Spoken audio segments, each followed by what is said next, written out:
आप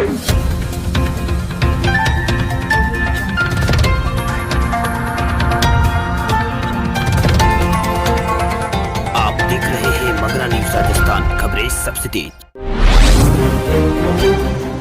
राजस्थान में 13,338 हुआ पॉजिटिव मरीजों का आंकड़ा। अब तक 309 लोगों की हुई है मौत। राजस्थान में 17 जून बुधवार को सुबह 10:30 बजे तक 122 नए कोरोना पॉजिटिव मरीज सामने आए, जिसके बाद प्रदेश में कुल पॉजिटिव मरीजों की संख्या 13,338 हो चुकी है। अब तक कुल मौतों का आंकड़ा 308 पहुंच गया है। चिकित्सा विभाग से मिली जानकारी के अनुसार बुधवार सुबह 10:30 बजे तक एक्टिव केसों की संख्या 2,904 हो गई है। कुल 10,125 केस रिकवर्ड केस है। हालांकि इन डरावने आंकड़ों के बीच राजस्थान में रिकवरी रेट 75% से ज्यादा चल रहा है, जिसकी वजह से लोगों में कोरोना का भय कम हुआ है। प्रदेश में अब तक कुल 309 लोगों की मौत दर्ज हुई है। राजस्थान में शनिवार रात तक के आंकड़ों के अनुसार अजमेर से 2 और अलवर से 2, भरतपुर से 28 और चूरू से 16, दौसा से 1, डूंगरपुर से 1, जयपुर से 14 और झालावाड़ से 1, झुंझुनू से 14 और नागौर से 13 नए पॉजिटिव केस सामने आए हैं। वहीं पाली से 25, सिरोही से 3 और अन्य राज्यों से 2 कोरोना केस आए हैं। आपको बता दें कि राजस्थान सरकार प्रदेश में कोरोना महामारी को लेकर नागरिकों को जागरूक करने के मकसद से 21 से 30 जून तक प्रदेश व्यापी अभियान चलाने जा रही है। अभियान की तैयारियों को लेकर मुख्यमंत्री अशोक गहलोत ने वीडियो कॉन्फ्रेंसिंग ली है।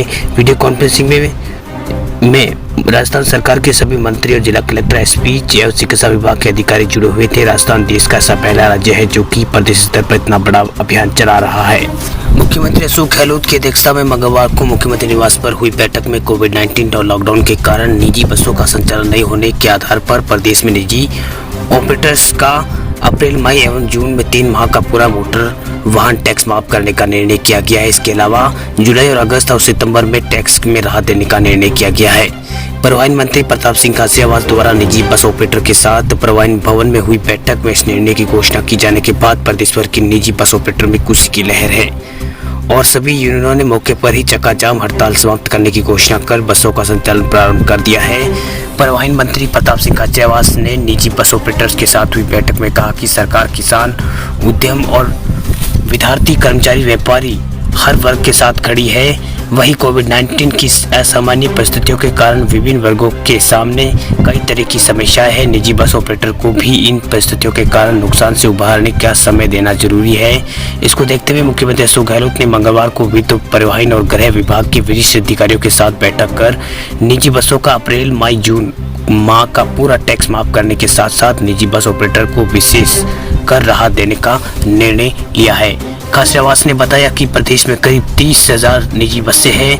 3 माह का टैक्स माफ करने के अलावा जुलाई में इनको टैक्स 75% राहत दी गई है, यानी कुल केवल 25% टैक्स ही निजी बस वालों को देना पड़ेगा। अगस्त में केवल 50% टैक्स लगेगा। वहीं सितंबर में टैक्स 25% की छूट रहेगी। उन्होंने कहा है कि इस निर्णय से सार्वजनिक परिवहन सेवा को नई संजीवनी मिलेगी। वे कोविड-19 के प्रभाव से उबर सकेंगे। वहीं खाचरियावास ने कहा है कि अन्य कई उद्योग धंधों के साथ ही लॉकडाउन के कारण निजी बस संचालकों के सामने संकट खड़ा हो गया था। इसी कारण निजी बस ऑपरेटर करीब 2 हफ्ते से टैक्स में राहत की मांग कर रहे हैं। उन्होंने कहा कि कोविड-19 के कारण लॉकडाउन के दौरान निजी बस ऑपरेटर्स ने सरकार के साथ पूरा सहयोग करते हुए श्रमिक स्पेशल बसों का रूप में सहयोग प्रदान किया है। उन्होंने बताया कि निजी बस ऑपरेटर्स की अन्य समस्याओं का समाधान के लिए भी विभाग गंभीर है। यदि कोई बस ऑपरेटर परिस्थितियावश अपना आरसी सरेंडर करना चाहता है तो विभाग इसके समाधान का रास्ता निकालेगा। वह राज्य सरकार द्वारा टैक्स छूटों के घोषणा सुनकर सभी बस संचालकों और ऑपरेटरों ने मुख्यमंत्री और परिवहन मंत्री को धन्यवाद देते हुए तुरंत चक्काजाम यानी हड़ताल को खत्म करने का निर्णय की घोषणा की। बैठक में परिवहन विभाग के आयुक्त सचिव शासन रवि जैन और परिवहन विभाग के अन्य अधिकारी और निजी बस ऑपरेटर यूनियन के प्रतिनिधि भी मौजूद रहे। राजस्थान में हट्टी रोक एंट्री और एग्जिट के लिए नहीं चाहिए अब पास। राजस्थान में आवागमन को नियंत्रण करने के लिए राजस्थान सरकार की ओर से दूसरे राज्यों से आने के लिए पास की अनिवार्यता की गई थी। अब सरकार ने इस अनिवार्यता को खत्म कर प्रदेशवासियों को दोबारा राहत की सांस दी है। अब राजस्थान से बाहर जाने के लिए प्रदेशवासी को किसी भी व्यक्ति को किसी तरह का कोई पास की जरूरत नहीं होगी। आपको बता दें कि राजस्थान सरकार की ओर से बॉर्डर पर आवागमन को नियंत्रण करने के लिए दूसरे राज्यों के जाने के लिए पास की अनिवार्यता की गई थी, लेकिन गृह विभाग के इस संबंध में 7 दिन पहले ही फैसला बदल दिया गया। इससे पहले बॉर्डर सील होने के बाद दोबारा आदेश निकालकर सिर्फ दूसरे राज्यों के जाने के लिए पास की अनिवार्यता की गई है।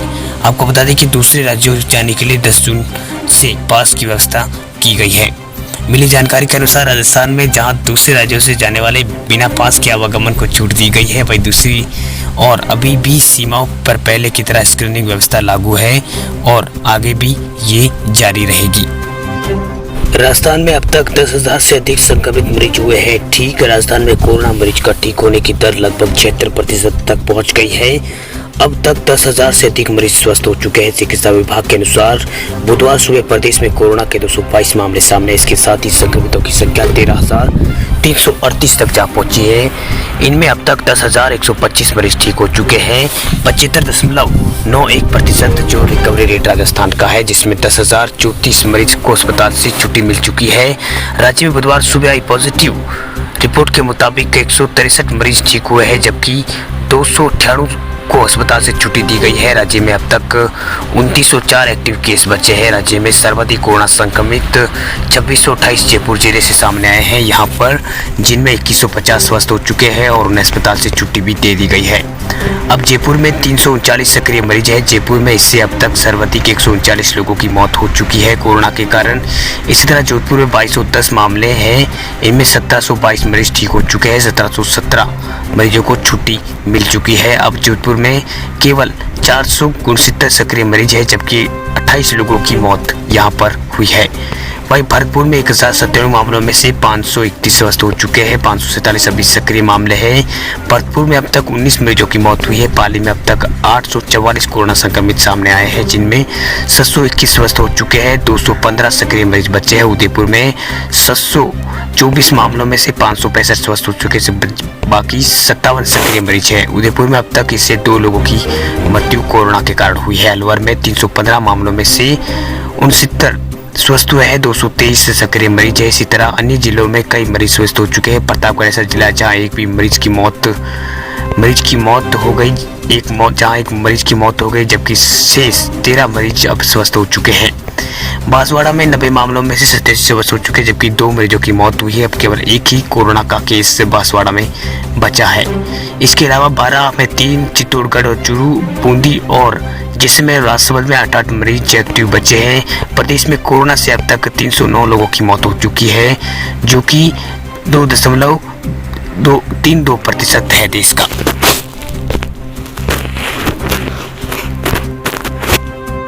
19 जून को पीएम मोदी करेंगे सर्वदलीय बैठक।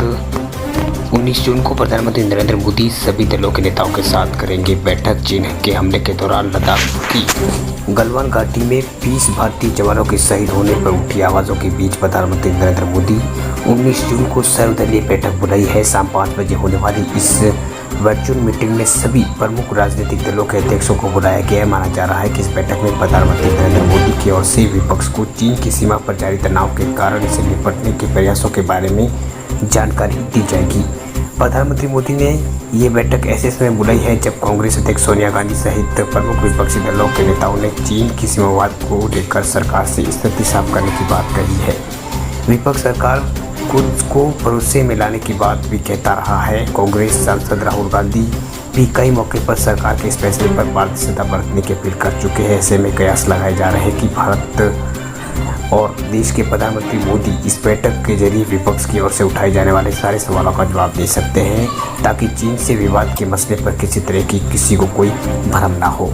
देश की सीमाओं की सुरक्षा को लेकर खड़ी चुनौती के मसले पर पिछले 4 वर्षों से ये तीसरी बार सर्वदलीय बैठक होने जा रही है। 14 फरवरी 2019 को पुलवामा में हुई आतंकी हमलों के 2 दिन बाद ही केंद्र सरकार ने 16 फरवरी को सर्वदलीय बैठक बुलाई थी। तब गृह मंत्री की हैसियत से राजनाथ सिंह ने इस बैठक की अध्यक्षता की थी। पुलवामा हमले में सीआरपीएफ के 40 जवान शहीद हुए थे।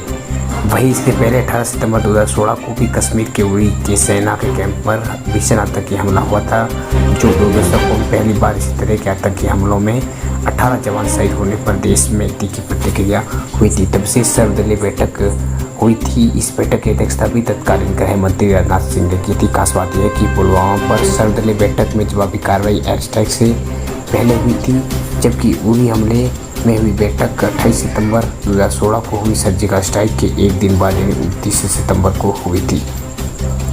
मगर इस बार चीन से टकराव के बीच बुलाई गई सर्वदलीय बैठक की अहम बात यह है कि इसे खुद प्रधानमंत्री नरेंद्र मोदी संबोधित करेंगे। सूत्रों का कहना है कि 1962 के चीन युद्ध के बाद पहला ये मामला है जब सीमा पर ज़्यादा संख्या 20 सैनिक शहीद हुए हैं। इससे पहले 1975 में LAC पर हुई फायरिंग में 4 जवान मारे गए थे। ऐसे में राष्ट्रीय सुरक्षा से जुड़ा ये बेहद अहम मामला है। सरकार विपक्ष को भी इस भरोसे में लाकर इसकी शंकाओं को समाधान करना चाहती है। चीन से बड़ी चुनौती होने की वजह से प्रधानमंत्री नरेंद्र मोदी खुद अहम बैठकों की कमान संभाले हुए। यही वजह है कि इस बार सर्वदलीय बैठक में खुद प्रधानमंत्री मोदी हिस्सा लेंगे। जबकि उरी और पुलवामा की घटना के बाद तत्कालीन गृह मंत्री ने विपक्ष के सारे नेताओं को संबोधित किया था।